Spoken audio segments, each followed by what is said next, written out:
Alors, une question de Pascal Dubelé, qui vous souhaite tous ses vœux pour cette année 2018.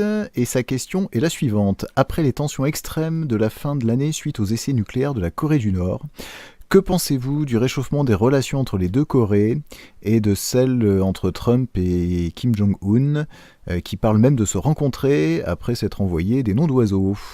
Effet des sanctions, ou bien Kim Jong-un a-t-il atteint son but, c'est-à-dire entrer dans le club des puissances nucléaires, qui lui permet de peser sur la région?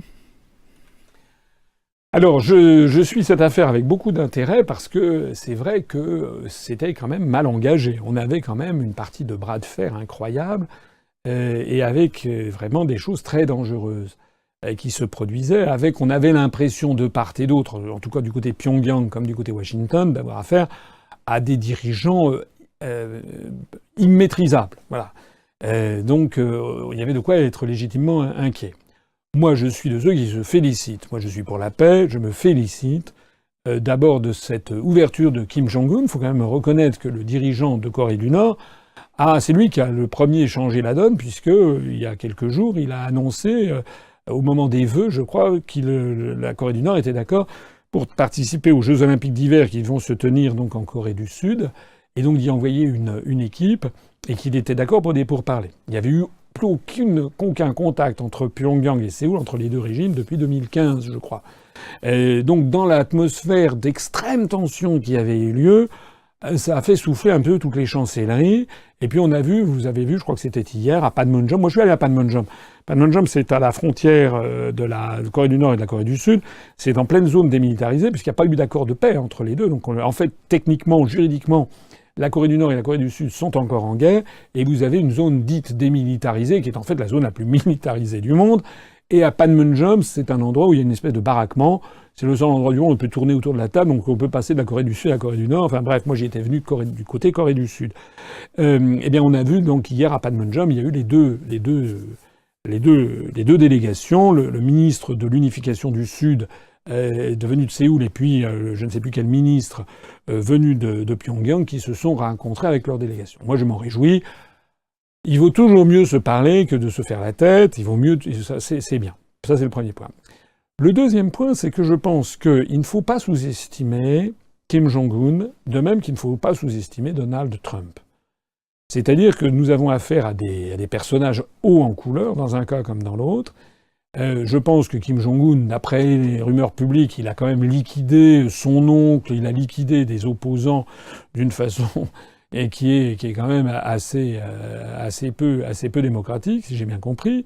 Il a fait, semble-t-il, liquider son demi-frère à l'aéroport je crois, de Kuala Lumpur, je ne sais pas quoi. Bon. Il n'en demeure pas moins que c'est un type qui a l'air assez malin. Il est jeune, mais il a l'air assez malin, puisque, effectivement, il a poussé les feux pour faire des expériences balistiques militaires nucléaires, poursuivant d'ailleurs les essais, enfin la politique qui avait été lancée par son grand-père et par son père, parce qu'en fait c'est une dynastie communiste, mais en fait c'est une dynastie. C'était l'ancien royaume de Paekche pour les spécialistes de l'histoire de Corée, c'est-à-dire un royaume ermite. Le fait que la Corée du Nord soit fermée au monde ne date pas du régime communiste. C'était déjà le cas au XVIIe siècle. C'était le royaume de Paekche qui était le royaume ermite qui avait interdit tout contact avec l'étranger.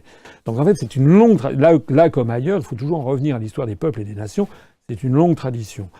Ce Kim Jong-un, finalement, n'a pas l'air si bête que ça, puisque c'est sans doute un assassin sous certains côtés, mais en attendant, il a mené jusqu'à son terme ses essais balistiques. Il a dit zut à la communauté internationale, entre guillemets. Il a effectivement n'a pas respecté les objurgations, les interdits lancés, les anathèmes lancés par les uns et les autres. Eh bien, on a l'impression que maintenant, il est arrivé à son but, et puis maintenant, il va installons-nous à la table de négociation. Et comme par hasard, d'un seul coup, l'atmosphère générale change. On voit qu'effectivement, Donald Trump est prêt à discuter avec lui. Ça se trouve, ils seront bientôt les meilleurs amis du monde. C'est une leçon de philosophie politique. Je ne suis pas du tout en faveur de l'irresponsabilité, bien au contraire. Mais il faut voir aussi que de temps en temps, il faut savoir dire non à des ordres qui sont manifestement illégaux ou scandaleux. Moi, je trouve que je ne suis pas du tout là pour défendre le régime de Corée du Nord.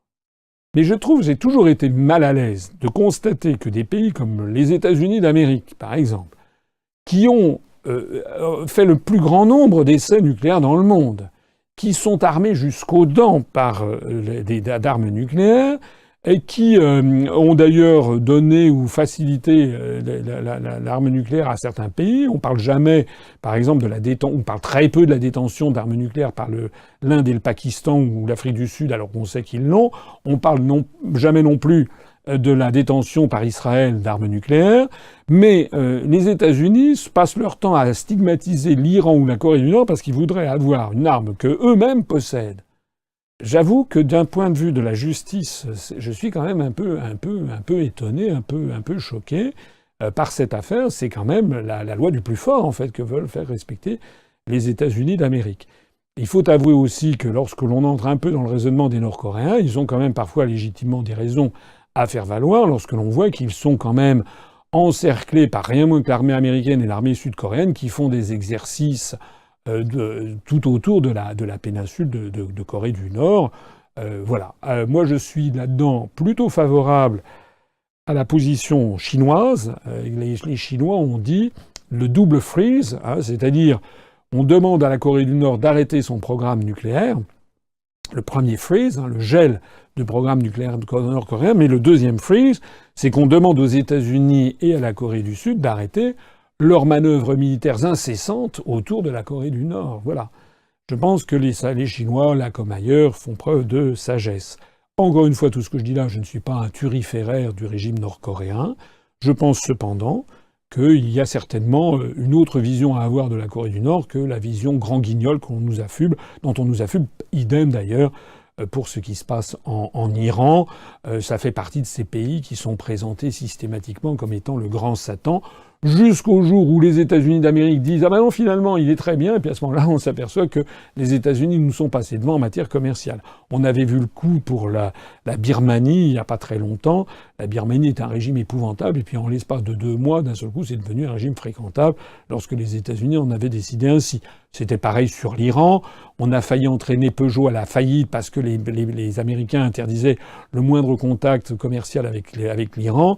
Et puis du jour au lendemain, les États-Unis ont dit non, finalement, l'Iran c'est très bien après la signature de l'accord nucléaire. Et puis d'un seul coup, Peugeot avait failli passer à la faillite. Il avait fallu avoir recours à des capitaux chinois d'ailleurs pour sauver Peugeot. Et puis on s'est aperçu qu'en fait, les Américains faisaient leurs affaires. C'est d'ailleurs pareil en ce moment avec la Russie, puisque les premières entreprises qui sont pénalisées par les sanctions contre la Russie, c'est l'Europe, alors que les entreprises américaines font des affaires en or avec la Russie. Voilà. Il faut arrêter d'être sous le doigt sur la couture du pantalon face à l'oncle Sam. Je l'ai déjà dit, je l'ai dit 50 fois. Je vais citer Charles de Gaulle. Charles de Gaulle qui avait cette parole formidable. Il avait dit « Les Américains devraient comprendre que leurs meilleurs alliés sont ceux qui savent leur dire non. » Et il ajoutait « Les Américains, il faut les regarder droit dans les yeux et ils finissent par s'y faire. » Eh bien voilà.